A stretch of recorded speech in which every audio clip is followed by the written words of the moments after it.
Hi, that's me, Kate Oaktree Fever internationally. I'm linguist, founder of Lingua and Lingua Plus. And today I have a question for you. Have you ever noticed that when you talk about something deeply painful in one language, so you may feel like strong emotions, right? But then you switch to another language and you feel nothing, right?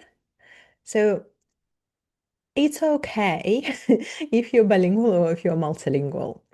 And I feel we need to talk more about it, dive into these languages and emotions more. I've talked a lot about the emotions, but here I've noted that if we look at the emotional landscape of language, we may discover why some languages make us cry, how code switching helps us regulate our emotions, then what kind of hidden trauma stored in our language, and then what about this phrase of language of soul? Does it exist? So, what happens when we speak a non-native language, or let's say like our third, fourth language, like one of the languages that we learned in our adulthood? It may create emotional distance. And when we talk about emotional distance, we need to take into account that our first languages, like native language or languages, are tied up to our early memories, to tones, voices of our uh, caretakers, caregivers, like parents. And those were all songs that we heard as children, right? Maybe even like first time when we experienced love or loss. So those languages or language help us to recalibrate like our nervous system. They actually influence us the most. When we hear something, we get triggered.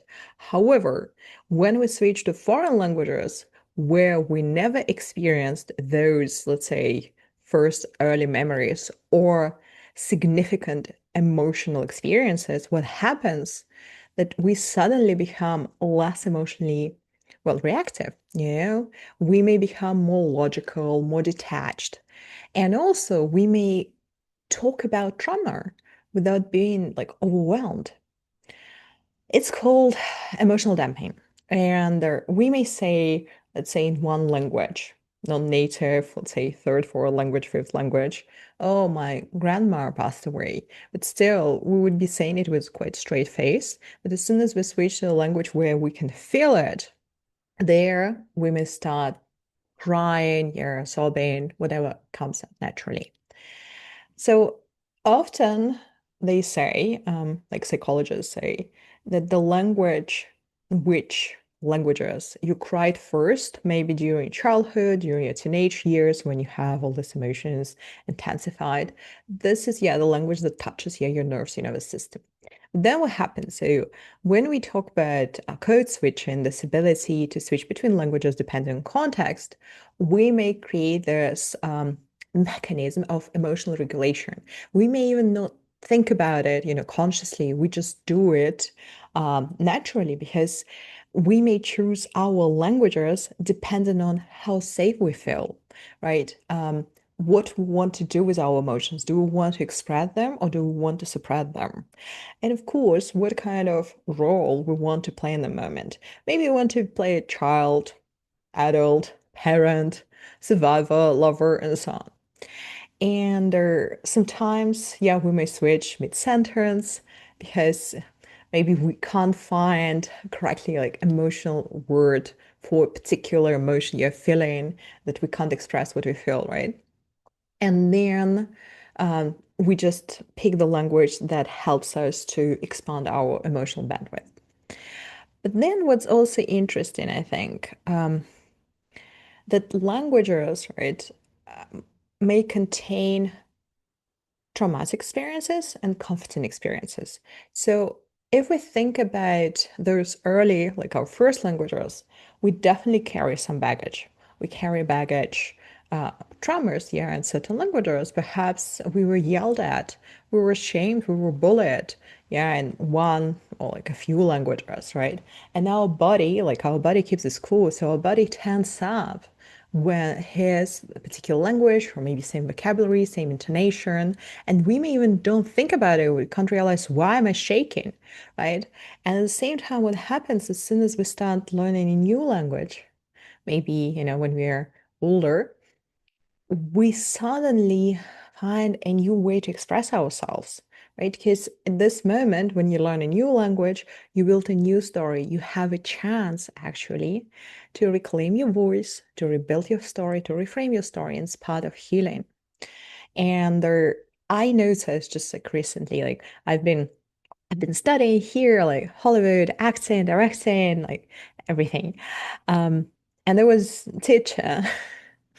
I'm not yet outside of it, but like there was a teacher, um, like old school, that yelled at me, really like getting into one of my traumas in English.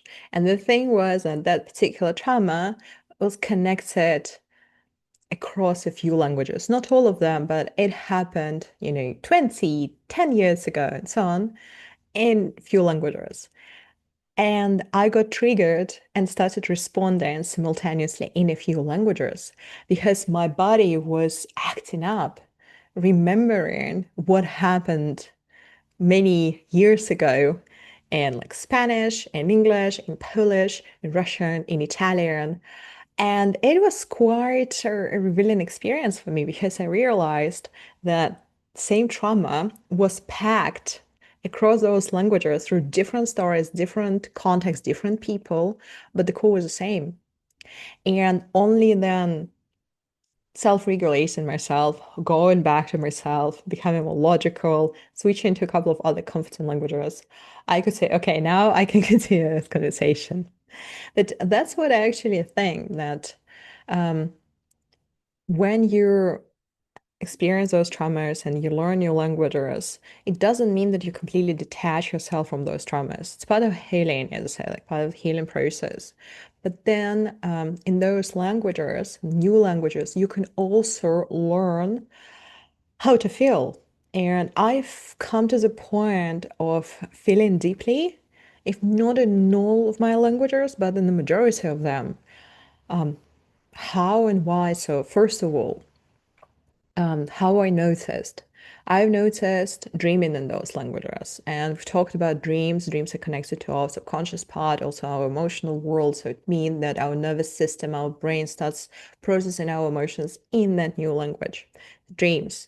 Then certainly emotional experiences. If you have strong, deep emotional experiences, good and bad, equal, in your new languages, there you start accumulating that, well, load baggage, which is good. Because then what may happen, suddenly you'll start thinking in that language, in that new language, when you're overwhelmed, when you're overjoyed, when you're heartbroken, which is good. It means your nervous system is integrating that language. And definitely learn vocabulary for emotions. Also, I've talked a lot about it, that we need to expand our emotional vocabulary across languages. And of course, um, I say that when you go through all these emotional experiences and you make an effort at the beginning to feel in those languages, to switch to those languages, to feel, to think, to communicate with people who are important to you, find yourself in vulnerable situations. That's where you start feeling emotionally fluent in those new languages. And of course, we may say that those like emotional selves, emotional languages, where you can express your emotions, yeah, you can process them. Those languages may not match your native languages because maybe your native language or languages still carry a lot of trauma, sadness. You're still, processing. We don't know. But your emotional selves could pick languages of your chosen identity or identities here, personality, language, alter ego, language of your freedom, where you feel the freest. And of course, your creativity. And it doesn't mean there must be one language. As I mentioned, if you're bilingual, you're multilingual, you can become multidimensional being, as I call it. You can expand yourself, you can expand your core. And I think that the beauty of it, because then you can switch to different facets of yourself. And again, you can actually observe your body and feel where certain emotions, certain sensations connected to vocabulary about certain emotions um, stored, like linked in your body, which is beautiful because then what you start tracing this beautiful kind of tapestry of memories, personalities, identities, emotions, all tied up to a particular language. It's like a filter. And then if you switch your filter, you switch the language, then you suddenly see slightly different picture, like kaleidoscope. I would say if you're curious about that, definitely watch other videos of mine about emotions, languages, cultures, and how to develop cultural intelligence, emotional intelligence, cross-cultural psychology. Hit subscribe, follow us on social media, share in comments your stories, your experiences. I'd love to hear that. And see you next videos. Bye.